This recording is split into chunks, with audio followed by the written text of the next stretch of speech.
Ankafaliana no iarabananao ary asany ampanajana ianao naraka ny gasy mafoaka eto amin'ny televisiona malagasy. Ny vahintsika androany dia ray mpianakaviana sady iray aman-dreny ampanahy ihany koa dia tsy iza fa pasteur Tahina Rahandry Fenosoa. Izy no namorona ny pejy marika 1615. Iza marina moa pasteur Tahina, inona no fianarana nataony ary taizavy ireo toerana efa nitandremany ary inona no tanjony amin'ny famoronana io pejy izay be mpanaraka eo amin'ny tambajotra serasera io. Ny andindinina izay no arosinay ianao androany atao anatin'ny gasy mafoaka.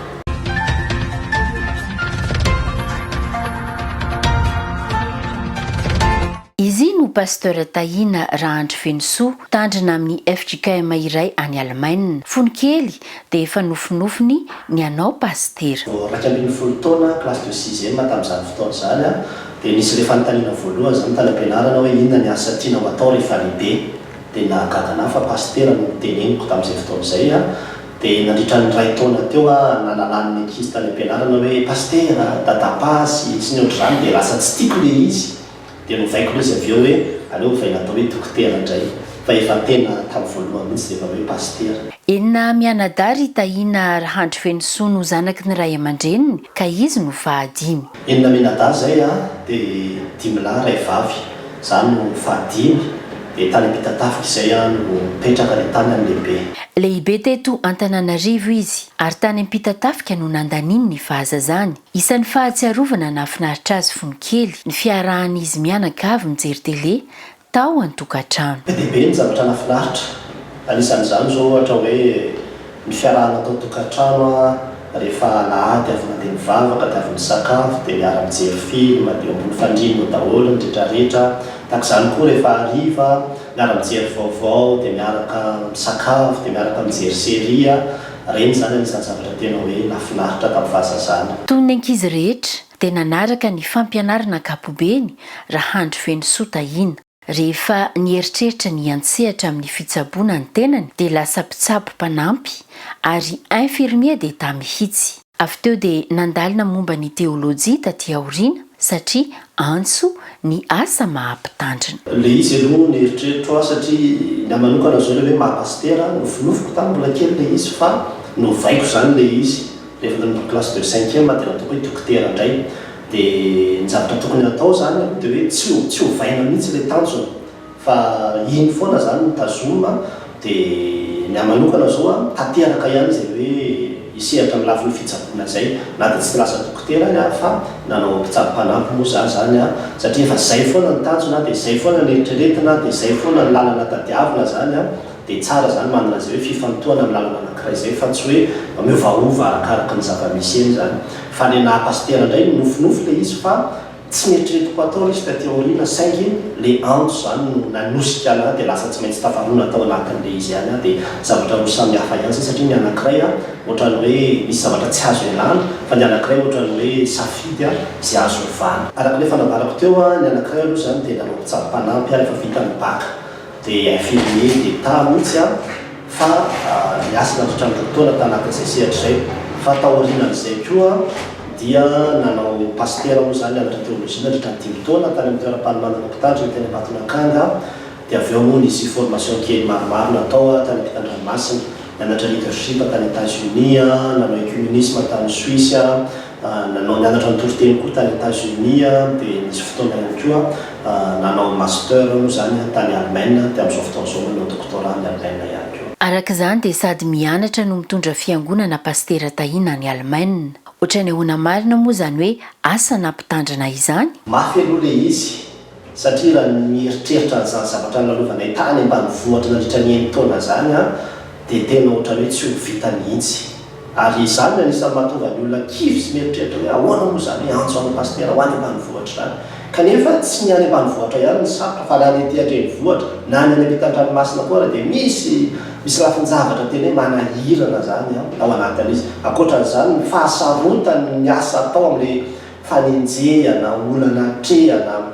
Indraindray manko tsy ny asan'Andriamanitra loatra ny sarotra fa ny fiaraha-miasa ny mpanompon'Andriamanitra mihitsy ny mahasarotra ny asan'Andriamanitra. dia lasa misy ati-tsaina zany ianao miatrika an'ilay izy. Ao anatin'izany misy asa-saina be dia be ny asan'ny mpitandrina satria manomana fampianarana, manomana toriteny, manomana zavatra isan-karazany foana ao anatin'izay. Dia ankoatran'izay moa zany ny olana ihany koa dia ny hoe lasa tafasaraka foana ny vady aman-janaka.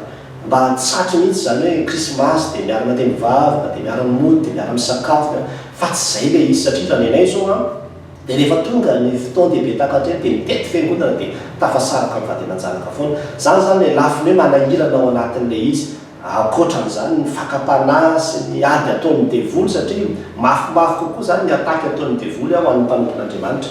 Kanefa ny zavatra tsara ao anatin'ilay izy koa dia misy fifaliana ilay izy, indrindrandrindra rehefa mahita ny fiainan'olona miovy ianao dia tena mahatsiaro mihitsy hoe misy antony ny antom-pisiko eto amin'ity zao ty, ary tena misy fiadanana koa ny fanatanterahana an'ilay izy rehefa mahita ilay vokatra ianao na rehefa mahita ilay fivampiainana eo amin'ilay olona ianao. Dia zany rehetrarehetra ny famafo anatin'ilay izy daholo, ka raha ohatra olona tiana pasteur dia mila miomana ny amin'izany izy fa tsy dia tonga dia zavatra mahafinaritra be daholo akorina ao anatin'ilay izy eo.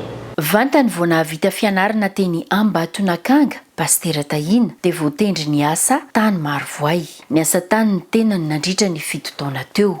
Izay vao voatendry ny asa tany ivelan'ny Nosy, tany Suisse ary avy teo tany Allemagne. Tany Marovoay tany amin'ilay commune antsoina hoe Manaratsandry.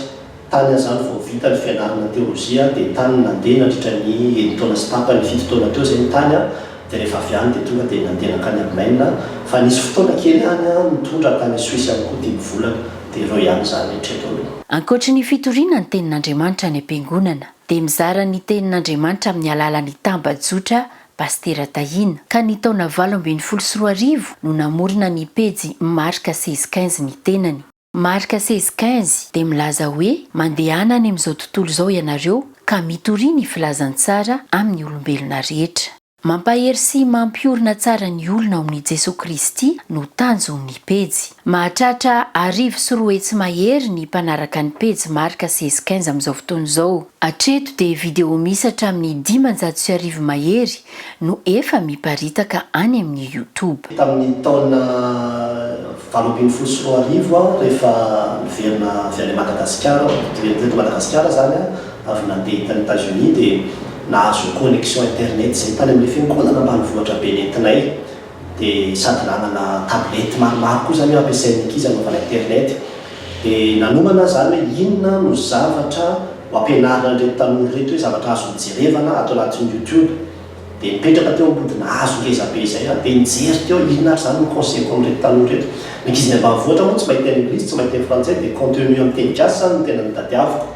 Dia tena tsy nahita mihitsy dia zavatra ohatrany tsisy dikany reny raha nihitako teo dia ny andrandranolanitra tamin'izay fotoana izay dia niteo ny Andriamanitra raha omenao fitaovana raitra dia hofenoko video ity YouTube ity. Dia nahagaga fa rehefa nataorina izay dia nisy olona Amerikana ny antso dia niteny hoe sao dia misy fitaovana ilainao izy fa Thanksgiving dia vidinay raha misy zavatra ilainao amin'ny asanao. Dia tonga dia tadidiko ilay teniko hoe omeo fitaovana matianina kony anaovako video amenoko video amin'ity YouTube ity.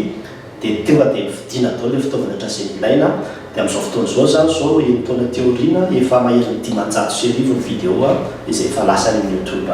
Ampaherezo ny miatrikady. Izay indray havana no lohatenin'ity video manaraka ity. Aza matahotra ny fahavalonareo fa Andriamanitra no mampandresy anareo. Ary izaho koa androany dia te hitarika antsika mihitsy hoe ndao tsika hifampahery. Be dia be ny ady izay atria antsika ety amin'ity zao tontolo izao ty, ary tena mila mifampaheritsika ry havana. Tena mila mifampaheritsika mba tsy ravoravo tanana eo anatrihan'ny ady isika. Raha mitolona ady sarotra matokifa tsy irery momba anao Jesosy mahery dia ampaherezo na dia ny ray aman-dreny aza. Fa miatrikady isan'andro koa ny ray aman-dreny amin'ny fitaizana ny zanaka. Ampaherezo ireny olona manam-pahefana mpitondra samy hafa ny anivon'ny fiangonana, ny anivon'ny firenena reny izay hitanao fa lehibe ny adidiny sy ny andraikiny. Ho ana manokana rehefa mahazo fampaherezana avy amintsika tena tsaroko mihitsy hoe misy hery entin'ilay teny izay alefantsika. Zao ary ny devoirantsika rehetrarehetra izay miaino an'ity video ity. Rehefa tapitra ity video ity dia mba mandinika kely hoe iza ny olona andeha ampaherezoko. Dia eo ianao dia manoratra fampaherezana ho azy. Io Deutéronomie 4:20 io azonao ampiasaina tsara mihitsy ny 7 sy ny 4. dia izany mahatonga an'Andriamanitra teo ny ampaherezozy ny tanana miraviravy ny lohalika malemy lazao amin'izay rehetra kapo hoe mahereza indro ny tompoandriamanitra ao hitondra ny famonjena sy ny famaliana ho anao. Ilaina fampaherezana ravana ny fiainana satria ady mafy andro mahory izao iainantsika ankehitriny ary maro dia maro ny fahavalo ka tena mila mifampaheritsika kristianina. Izao ny fotoana andao hifampahery ho an'Andriamanitra mivoninahitra. Maro ireo mpiara-miasa amin'ny pastera tahina amin'ny fandrindrana ny pejy marika 16-15, ao ny vidéaste, ao ny monteur mpanao montage izay mandrindra ny sary sy ny feo, ao ny mpandika teny frantsay sy ny teny anglisy satria dia amin'ny fiteny pirenena maro ny video ataony, ary tsy diso anjara amin'ny évangélisation ireo manana fahasembanana ara-piainona. Misy ny mpandika teny tanana toa ny fidy sy ny mpiara-miasa maro. Tena misy mpiara-miasa be mihitsy satria moa ny zavatra izay atao zany a tsy hoe video amin'ny teny malagasy fotsiny fa misy video amin'ny teny frantsay, misy video amin'ny teny anglisy, misy video an'ny olona atao amin'ny teny tanana zany ho an'ny olona mona sy marenina. Dia tena misy mpiara-miasa be dia be manao ny traduction amin'ny teny malagasy, amin'ny teny frantsay, correction ny tena manjatony ny mpiara-miasa amiko. Misy koa ny ekipa teknika izay miara-miasa akaiky be dia be zany tena miara-miasa amin'olona be dia be ary misy ary ekipa mpitondra-bavaka fotsiny dia mivavaka ho anazy zareo isaky ny asabotsy maraina anisan'ny zava-dehibe koa zany. Toy ny asa rehetra nefa dia misy ny zavatsarotra tsy maintsy hatrehan'ny mpitandrina. Ny zavatra anankiray aloha zany zao dia isaky ny manao zavatra ao anatin'ny asa mpitandrina zany dia matetika izay manao zavatra goavana be foana, zavatra goavana be ohatrany hoe tsy ho vita mihitsy ary rehefa miatrika an'iny dia lasa ohatrany hoe tena afabaraka etsika satria mametraka tanjona, mametraka fotoana dia mametraka challenge bezabeza. Dia ny zavatra hitako aloha zany dia izao hoe mila vavaka, tena mila hoentina mbavaka ny zavatra izay atao dia ankoatran'izay ihany koa mila mandray tenin'Andriamanitra mihitsy. Dia misy tenin'Andriamanitra mihitsy tena fikirina, ohatra hoe ity asa anankiray ity dia izao ny tenin'Andriamanitra fikiritsitra anatin'ity asa ity hoe aza matahotra fa tsy ho menatra, aza mandray afa tsy avelasa ao fabaraka, Isaia 54:4 ohatra. Dia izay foana zany ny tazominy izay tenin'Andriamanitra izay dia ilay fifikirana amin'ny tenin'Andriamanitra zany no manome anao fanaterana sy hery entinao miatrika an'ilay fahasarotana. Rehefa manao zavatra iray na rehefa miasa dia tsy voatery ho faly aminao avokoa ny olon-drehetra, ao ny mpanaratsy, ao ny mpanakiana. Ninona asa ataonao rehefa te hiroso dia tsy ilaina akory ny mijery izany na mibanjina ireny mpanakiana ireny fa ny tanjona hatrany no mpanjinina. Ohatra fotsiny zao resaka pejy marika 16-15 dia misy le fanopahana, fanenjehana, fanaratsiana izay ataon'ny olona. Dia ny fomba niatrehako an'izy moa zany dia hoe tsy mijery an'ilay izy, tsy miaino an'ilay izy. Mba misy olona miteny ity video ity hono manaratsy ianao na ohatra zany dia tsy nohon'ny sofiko akory ilay izy. Misy commentaire ohatran'izany dia tsy vakiana ilay commentaire fa taloha namaky an'izy dia tonga dia navesatra be, latsaka mihitsy ny ranomaso fa izay zany tena hoe tsy mifantoka any amin'izay zany. Tohizana foana ny asa satria misy ao anampanaoviny tompo anao dia izay ny mpanjinina. Tsy amin'ny tambajotra-tserasera ihany no izaran'ity mpitandrina ity ny vaovao mafaly fa mitety firenena maro ny tenany, mitory ny tenin'Andriamanitra. Raha tsy hitanisa isika afa-tsy ny tany Kanada, ny tao Frantsa, ny tatsy amin'ny nosy Maorisy ary amin'izao fotoana izao dia mandalo eto Madagasikara ity ray aman-dreny ampanahy ity tany amin'ny Toby Ankara malaza ny tenany ary avy teo dia nanatrika ny sinode lehibe ny FJKM tany Fort-Dauphin. Sambaloa zany nanatrika hoe sinode lehibe zany ary ilay izy dia hitako hoe milamina ihany zany. Tsarak'ilay resabe mandeha aty ambadika zany ny zavatra hita tany fa tena mandreraka koa nefa ilay izy satria tena vizany ianao zany hoe paraparivany andro dia mipetraka dia mivory dia manapa-kevitra dia nisy fotoana raha tena narary mihitsy ny lamosiko na ny fotoana inanana sakafo raha tena mila tsy hisy zany any antefatsefana eny amin'ny 20 alina vao vita reny fifidianana ireny tena hoe mazana ilay izy. Ary misy ihany koa ny olona zany ao anatin'ilay izy moa amin'ny maha-olombelona manana kajikajy sy ny toy izany dia hita ihany risetsy hoe miezaka arak'izay azo atao ametrahana an'ireny kajikajy ireny nefa ny zavatra tsapa kosa aloha dia hoe an'Andriamanitra ny fiangonana ary tena izay sitrapon'Andriamanitra ihany no tanteraka. Dia tena nafinaritra zany raha zay nazo filazana azy a sady nampitombony nahafahana nafantatra zavatra be dehibe a mifanatrihana ny fivoriana lehibe tahaka an'ireny ho amanokany. Nandritra ny sinoda lehibe farany teo moa no nahavoafidy ny filoha pastera Zaka Andriamampianina hitantana ny FJKM mandritra ny 7 taona. Indro ny teny fiarabana ho azy avy amin'ny pastera Tahina. Miarahaba azy amin'ny anaran'i Jesosy Kristy na andray izao andraikitra lehibe izo satria tsy maintsy misy fanoratena sy fahavodonana koa avy aminy na dia eo aza ny antso ny tompo izay efa nanomanan'Andriamanitra azy. Andriamanitra moa ny tompon'ny fahavelomana, izy ny tompon'ny fiangonana ary izy ny tompon'ny fiantsona dia mirary soa be dehibe ho azy efa be amin'izao adidy masina izay andreketan'izao fa tsy mora izany hoe mitondra fanovana ao anatin'ny fiangonana izany kanefa dia ny tompo izay niantso anao no ampahery anao anome anao ny fahasalamana avy tanony adidy ka tena hoe avita ianao efa be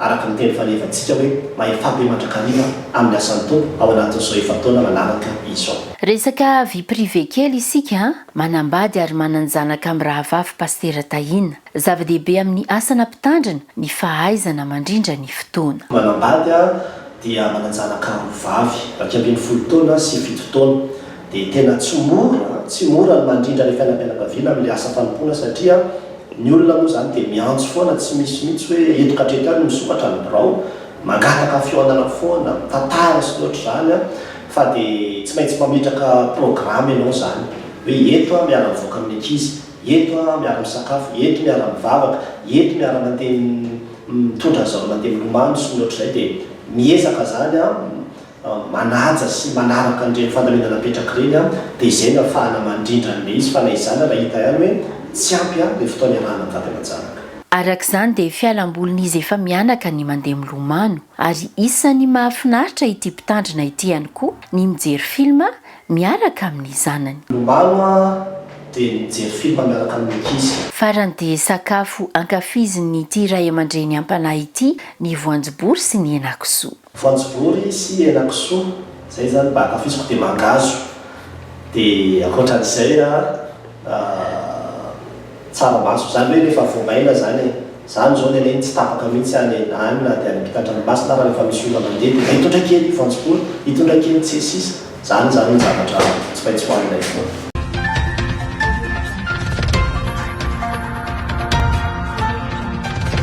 Ho antsika rehetra mpanaraka ny fandaharana zany dia izao no afatra ao amin'Andriamanitra irery ihany no misy ny fiadanana, ao amin'Andriamanitra irery ihany no misy ny fiainana ary aza misaraka amin'Andriamanitra zany. Izao vanim-potoana iainantsika izao dia vanim-potoana mahatonga ny olona hiverindarana na hiala amin'ny finoana kanefa itsika tsy namazay melotra meteza mandrakariva kolokolo sy hitady an'Andriamanitra dia ho hitanao izay tena hoe fiadanana izay. Ary io fiadanana io tsy fiadanana hoe ety ambony tany fotsiny fa tena ilay fiainana mandrakizay mihitsy satria izay moa ny anom-pisitsika eto raha ny tena marina anomana izay fiainantsika any ankoatra miaraka amin'Andriamanitra izay. Manantsara n'izany ianao misy toeranao anao any dia aza mirahateo okazion fa omaly ny mandrakizay anao.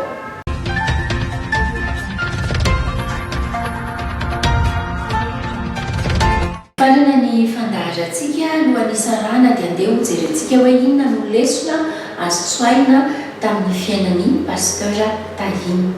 Isan'ny fizarana nataony no hoe rehefa manana tanjona ianao amin'ny fiainana dia tena aza miovaova mihitsy aza miala, aza mivilivily amin'ny tanjona napetraka ao iny dia ho hitanao fa ho tratranao izay vina napetraka ao izay. Izany dia afaka ampiarinao fiainanao raha mpianatra ianao ka teo afa-panadinana ny tanjonao dia ataovy ao an-tsainao foana izay. Raha mpandrarandray ianao ka dia hitombo vokatra tianao hoe hiroborobo ny orinasanao dia averimbereno isan'andro foana izay hoe firoborobon'ny orinasanao izay aza miala amin'izay mihitsy dia hitanao fa hita fahombiazana ianao. Dia mankasitraka isika rehetra nanaraka ny fandaharana hatramin'ny farany ary isaorana ihany koa pastera Tahina nanaiky ny vahita tao anatin'ny fandaharana izay mandalo eto an-tanindrazana eto Madagasikara ary nandalo teto amin'ny gasy mafoaka teto amin'ny televiziona malagasy. Mankasitraka isika rehetra manome fotoananao indray ny ekipan'ny gasy mafoaka miherina ny toy izao mametraka ny veloma finaritra tompo plasy tompo